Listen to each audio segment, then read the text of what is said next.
Hello, and welcome to another episode of the Tech Crusaders. I'm your host, Ben Segbao. And Yamanti. In today's episode, we are going to talk about the future of AI. It's very interesting to note that now the world has really advanced to the stage that humanoid robots have actually appeared into the frame of sense. You can see a humanoid robot in action. You know, Sophia, it's a humanoid robot that has been implanted with a couple of AI capability where it's able to express one or two emotions. So this particular robot is supposed to behave like a human being.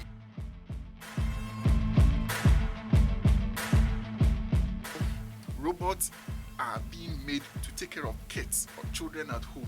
Okay. So you leave the robot in the child in the care of the robot. Wow. Monitoring the child 24/7, providing one or two things. And when the child is sleeping and wakes up, then the robot wakes up and also does one or two things, you know, before the mother will come in and come. The famous Boston Dynamics. Okay. They have gone so far and advanced so much to the extent that now they are thinking about creating robotic dogs as pets in your house. And Tesla has also introduced their own robot we call the Tesla bot. The Tesla bot that is supposed to go into production by next year or next 2 years should be able to help you with minimal tasks in the house. So maybe cleaning, sweeping, one or two things.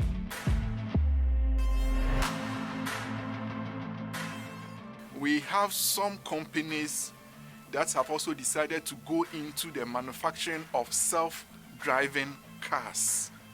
Tesla is the leading provider of self-driving cars in the world.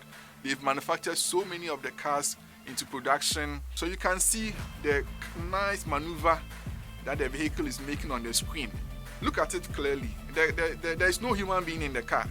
This is all powered by artificial intelligence. So another thing that comes up is air taxis. Right now, it's almost here. It's being piloted. So where if you want a taxi, you just call and it just takes off like a car, but it goes into the air. It's like a helicopter. So basically, instead of having to drive all over the place or take a helicopter, this one looks like a car. You sit in there and it just takes you, and it's designed to be used for short distances.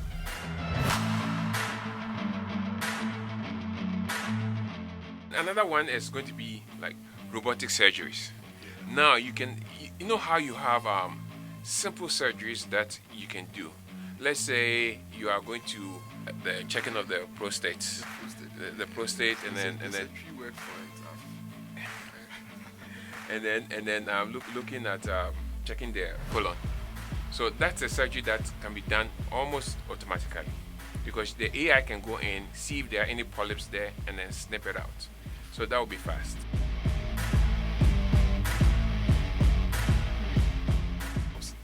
Also robotic, I don't know whether you should call them four-legged creatures, which are able to carry the package of military men.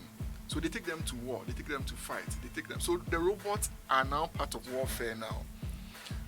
So that also leads us to the exoskeletons that now the soldiers can wear and carry extra weight. Yes. So with AI, it can manage the weight and everything.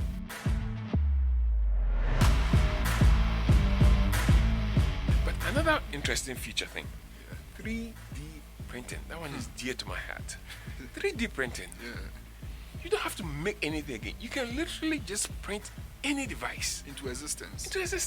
Yeah. So you recall that there's this company too that you mentioned who has also gone into the 3D printing of houses. Yes. Yeah. You know, and then just imagine 100 acres. You go in there and you just print. You print your houses.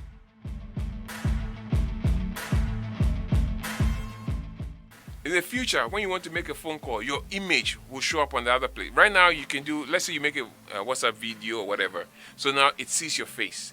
Now you can actually have a hologram of you. So basically, a 3D view of you will show up to the other person. Yes.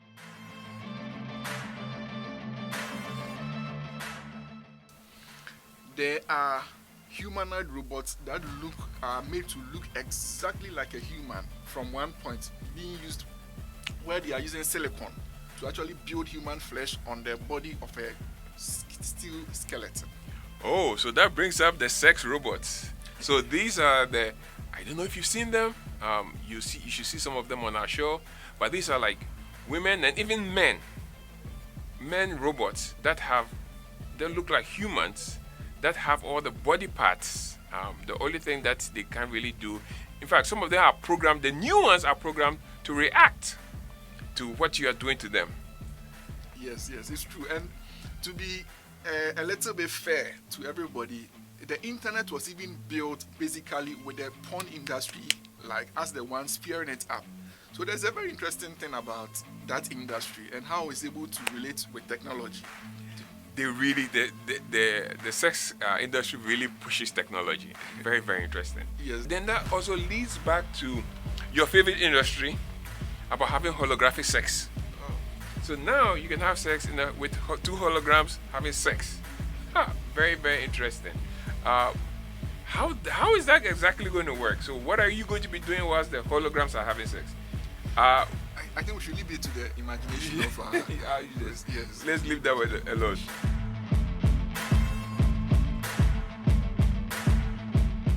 If all these things come, the people who are going to be replaced by all these robots and all those things, now what are they going to do? So this is where we say you better get with the program. Learn how to add 3D to your learning skills. At the very basic level, you need to learn how to code.